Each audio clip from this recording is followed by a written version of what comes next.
Republican senators are giving Christine Blasey Ford a stark choice as they prepare to weigh her sexual assault allegation against Brett Kavanaugh. Talk to us on Monday, or risk losing your chance to do so before we vote. In a letter to Judiciary Committee Chairman Chuck Grassley, Ford's lawyers are seeking an FBI inquiry before the California-based professor testifies in public about her high school-era assault allegation against the Supreme Court nominee.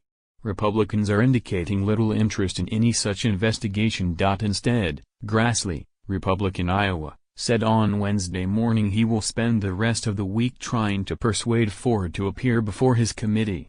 "I'm not worried about anything other than just focusing for the next few days on encouraging her to come," Grassley told reporters. Asked if he will cancel the hearing if Ford does not attend, Grassley said he doesn't have to make that choice yet.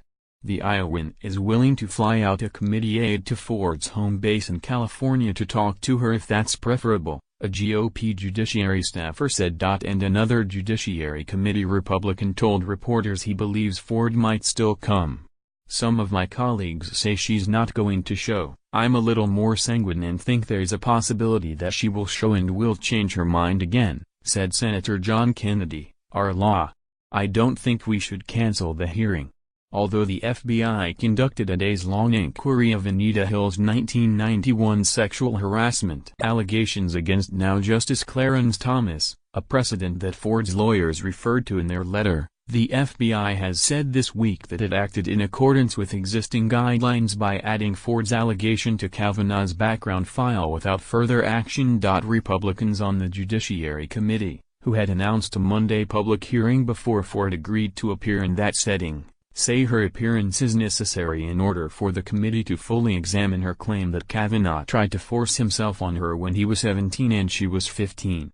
Republicans have offered to let Ford speak in private, but indicated that they plan to press ahead with President Donald Trump's high court pick even if she doesn't ultimately participate. Some openly dismissed her recent request as a delay tactic, requiring an FBI investigation of a 36-year-old allegation, without specific references to time or location, before Professor Ford will appear before the Judiciary Committee is not about finding the truth, but delaying the process till after the midterm elections, Senator Lindsey Graham, RSC, a senior Judiciary Committee member, said in a statement. One key Republican who had urged for a delay in order to hear out Ford's side of the story, Tennessee Senator Bob Corker, said Tuesday night that senators should proceed to a vote if she cannot participate on Monday. If it is just Kavanaugh in the hearing on Monday, he may offer little more than further public denials that the incident occurred.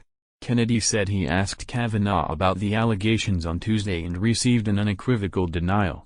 "Absolutely not. It did not happen.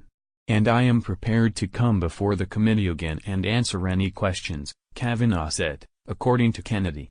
The senator said Kavanaugh is not mad at Ford or anyone else for leveling the accusations against him. "He's not angry and he's not critical of anybody. He didn't say a bad thing about anybody."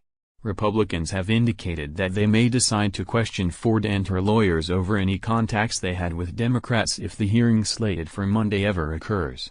The letter from Ford's lawyers does not commit her one way or the other to speaking with the committee by Monday, regardless of whether her request for further FBI action is met. Trump himself told reporters on Wednesday that he hopes Ford decides to speak in public, even as he defended Kavanaugh's unblemished record and dismissed the prospect of any further FBI investigation. "I really would want to see what she has to say," Trump said, according to the White House will report.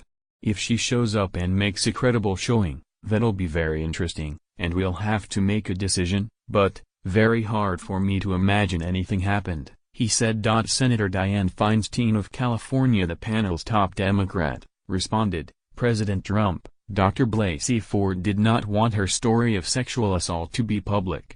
She requested confidentiality and I ignored that. It wasn't until the media outed her that she decided to come forward. You may not respect women and the wishes of victims, but I do." Senate Minority Leader Chuck Schumer urged Republicans to reconsider their resistance to an FBI examination of the allegation. Senate Republicans and the White House should drop their inexplicable opposition to an FBI investigation, allow all the facts to come out, and then proceed with a fair process in the Senate, the New York Democrat said in a Tuesday night statement. In a 51-49 Senate, Kavanaugh has yet to lock in the 50 votes needed in order to win confirmation. Two opponents among the few remaining undecided Republicans would defeat his nomination, and the two most closely watched moderate GOP swing votes, Senators Susan Collins of Maine and Lisa Murkowski of Alaska, have not weighed in publicly since the letter from Ford's lawyers. Rebecca Morin contributed to this report.